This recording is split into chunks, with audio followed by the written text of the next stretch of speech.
광주 복합 쇼핑몰 1호 격인 더현대 광주에 대한 건축 허가가 승인됐습니다. 27년 완공될 예정인데 교통 혼잡 대책이 필요하다는 지적입니다. 광주 신세계도 광천터미널 사업 제안서를 제출했습니다. 주거 면적은 원안을 유지했지만 호텔과 업무시설 등의 규모는 축소했습니다. 금호타이어 노조가 고용보장과 새 공장 건설에 나서달라고 사측에 요구했습니다. 지역 노동계와 정치권도 힘을 보태면서 사측과 대주주를 압박했습니다. 오늘 곡성의 낮 최고 기온이 34.3도까지 치솟는 등 광주와 전남 대부분 지역에서 무더위가 이어졌습니다. 올해 역대급 폭염이 예상되고 있습니다. 여러분 안녕하십니까? KBC 8시 뉴스 시작합니다. 광주 북구가 교통대책 4가지 이행을 조건으로 더현대 광주 건축 허가를 승인했습니다. 다음 달 첫 삽을 뜨고 오는 2027년 광주의 첫 복합 쇼핑몰이 문을 열게 되는데요. 고우리 기자입니다. 더현대 서울의 1.5배 크기로 쇼핑, 문화, 여가시설 등을 갖춘 복합 쇼핑몰 더현대 광주. 광주 북구가 교통 혼잡 해소 대책을 조건으로 더현대 광주 건축 허가를 승인했습니다. 야구 경기 시 주차장 개방, 공사 중 임시주차장 확보, 주변 보행환경 개선 계획 구체화 등 4가지입니다. 특히 교통 문제는 이 사업을 둘러싼 가장 큰 고민거리였습니다. 북구는 광주시에 실질적 교통 개선 대책을 마련해달라고 촉구했습니다. 지난달 광주시에 5가지 교통대책 방안을 건의했지만 광주시가 대자보 정책을 이유로 일부만 검토하겠다고 답했다는 겁니다. 북구는 연구 용역 결과 옛 전일방 부지가 개발되면 하루 교통량이 29만 대까지 늘어날 것으로 전망됐는데 광주시가 대중교통 활성만을 내세운다고 불편한 속내를 내비치기도 했습니다. 근데 쇼핑몰 이렇게 오시는 분들이 걸어오거나 보행하거나 또 이렇게 자전거 타고 오거나 이렇게 하는 것은 한계 있잖아요. 더현대 광주는 구조심의, 시공사 선정 등을 거쳐 빠르면 다음 달 말 착공, 오는 2027년 개점하게 됩니다. 광주 시민들의 높은 기대와 바람을 알고 있기에 당사 최대 규모인 판교점의 투자 금액 이상의 재원을 투자하고 국내외 최고 인재들이 모여서 현재 준비를 하고 있습니다. 광주시는 다음 달쯤 착공부터 운영까지 상세한 계획과 더현대 광주 내외부 시설 계획 등을 공개할 예정입니다. KBC 고울입니다. 광주시가 추진하는 3곳의 복합 쇼핑몰 중 또 다른 하나인 광주 신세계도 사업 제안서를 제출했습니다. 광주시의 요구대로 주거시설 면적은 그대로 유지했지만 호텔과 업무시설, 문화시설 등의 규모는 대폭 축소했습니다. 정경원 기자입니다. 주거시설 면적 확대와 사업 규모 축소를 두고 광주시와 줄다리기를 해온 광주 신세계가 사전협상 대상지 선정 8개월 만에 사업 제안서를 제출했습니다. 주거시설 면적은 사전협상 대상지 선정 당시와 동일한 16만 4천 제곱미터로 유지됐습니다. 516세대 규모입니다. 대신 다른 시설들의 규모는 대폭 줄였습니다. 터미널 용지는 기존 시설보다는 3배 이상 커졌지만 사전협상 대상지 선정 당시보다는 37%가량 축소됐습니다. 호텔은 당초 250실의 독립건물로 검토했지만 제안서에는 업무시설 건물 중 13개 층에 200실 규모로 입점시키는 것으로 축소됐습니다. 문화시설도 당초 4만 제곱미터 규모에서 16,000제곱미터 규모로 줄었고 광주시가 제안한 공연장도 포함되지 않았습니다. 업무시설과 교육시설, 의료시설도 사전협상 대상지 선정 당시보다 축소한 안을 제시했습니다. 반면 신세계 측은 당초 계획엔 없던 웰리스 복합시설을 8만 3천 제곱미터 규모로 짓겠다고 제안했습니다. 의료, 복지, 돌봄 서비스를 제공하겠다는 건데 구체적인 콘텐츠를 제시하지 않으면서 사실상 주거 기능을 겸한 실버타운을 조성하겠다는 것 아니냐는 의심을 사고 있습니다. 혹시 주거의 변종으로 생각해서 지금 질문을 하신 것 같은데 그러지는 않도록. 구체적인 시설 규모와 공공기여금 등은 사전협상을 통해 조정될 것으로 보입니다. 광주시는 신속, 공정, 투명이라는 3대 원칙을 강조하며 사업에 속도를 낼 수 있도록 하겠다고 강조했습니다. 우리 시는 올해 하반기까지 사전협상을 마무리하고 내년에 착공에 이르는 등 광천터미널 복합화 사업은 2단계로 추진됩니다. 계획대로라면 백화점은 2028년 확장 개장하고 가장 마지막에 진행되는 주거시설은 2033년 마무리될 예정입니다. KBC 정경원입니다. 강기정 광주시장은 시내버스 파업이 장기화하는 가운데 노조의 지방노동위원회의 중재안을 수용하라고 거듭 촉구했습니다. 강 시장은 기자간담회를 갖고 파업의 피해자는 어린 학생들과 서민들이라며 노조는 지방노동위가 제시한 3% 인상안을 수용하고 파업을 즉각 중단해야 한다고 주장했습니다.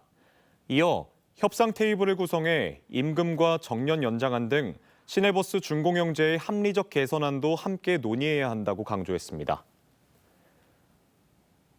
전남교육청의 수능 성적 분석 결과에 대해 전교조 전남지부가 수치를 왜곡했다며 비판했습니다.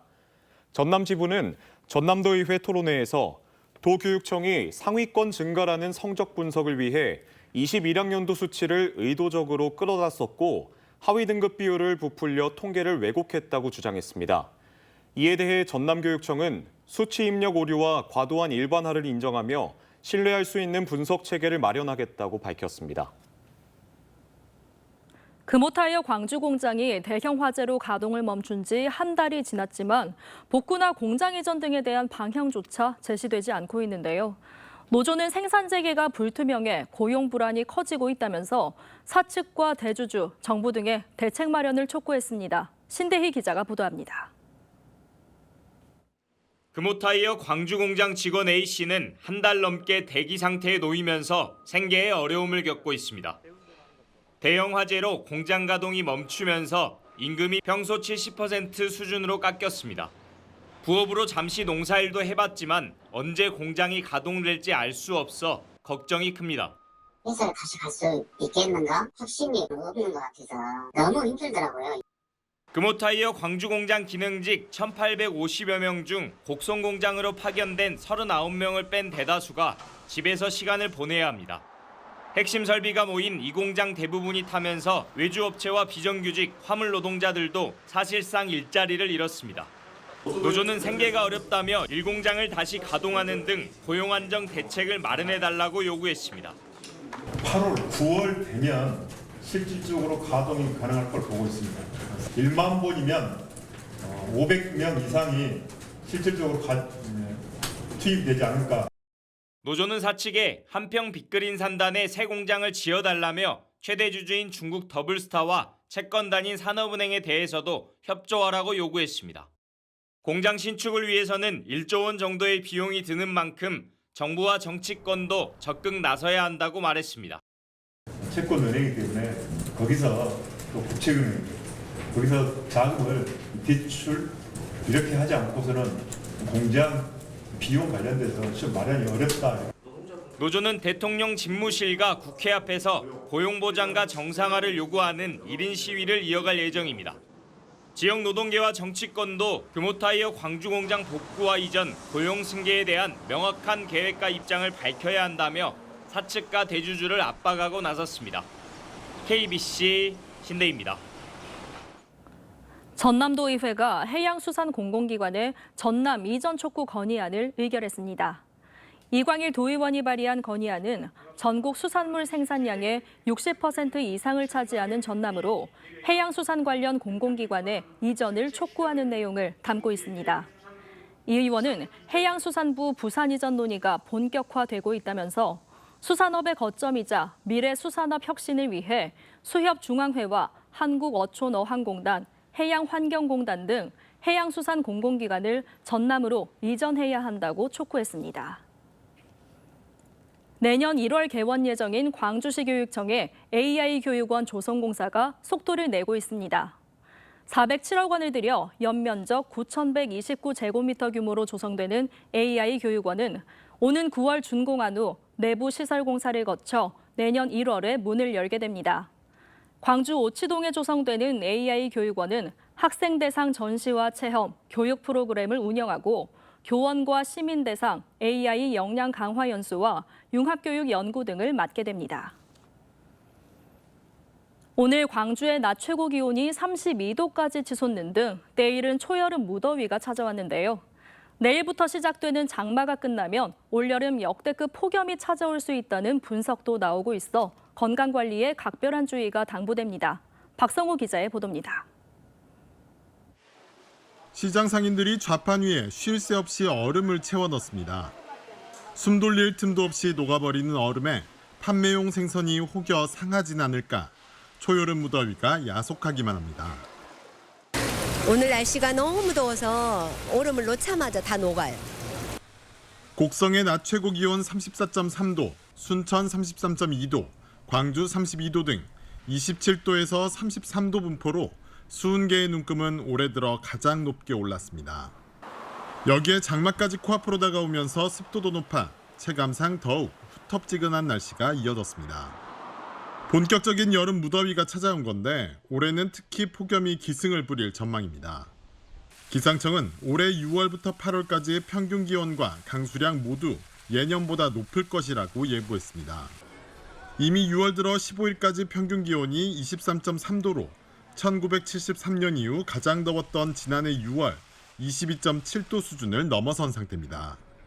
올해 7월과 8월은 우리나라 부근의 고기압성 순환이 강화되면서 평년보다 기온이 높을 것으로 전망을 하고 있습니다. 이번 더위는 장마 전선의 북상으로 비가 내리는 20일쯤 한풀 꺾일 것으로 기상청은 전망했습니다. KBC 박송호입니다. 광주 전남 환경단체가 영광 한빛원전 1, 2호기의 수명 연장 추진에 강하게 반발했습니다. 핵 없는 세상 광주 전남행동은 성명을 내고 한빛원전은 안전기준 미비와 주민보호대책 부재 등 심각한 문제를 안고 있다며 수명 연장 절차를 즉각 중단하라고 촉구했습니다. 한국수력원자력은 각각 올해 말과 2026년 설계 수명이 끝나는 한빛 1, 2호기의 10년 연장을 신청한 상태로 원자력안전위원회는 심사를 진행하고 있습니다. 실제 값어치가 없는 비상장 주식을 불특정 다수에게 불법 판매해 10억 원을 챙긴 일당이 경찰에 덜미를 잡혔습니다. 광주경찰청 사이버범죄수사대는 지난해 7월부터 올해 2월까지 상장이 확실한 비상장 주식을 판매한다고 속여 피해자 26명에게 10억 원을 가로챈 3명을 구속하고 3명을 불구속 입건했다고 밝혔습니다. 이들은 인가받지 않은 콜센터와 투자업체를 운영하면서 처음에는 실제 상장 예정인 비상장 주식을 대리매수한 뒤 더 많은 금액을 투자하도록 꿰어낸 것으로 조사됐습니다. 광주 전남 소비 감소가 지속되는 반면 건설 투자는 증가세로 돌아선 것으로 나타났습니다.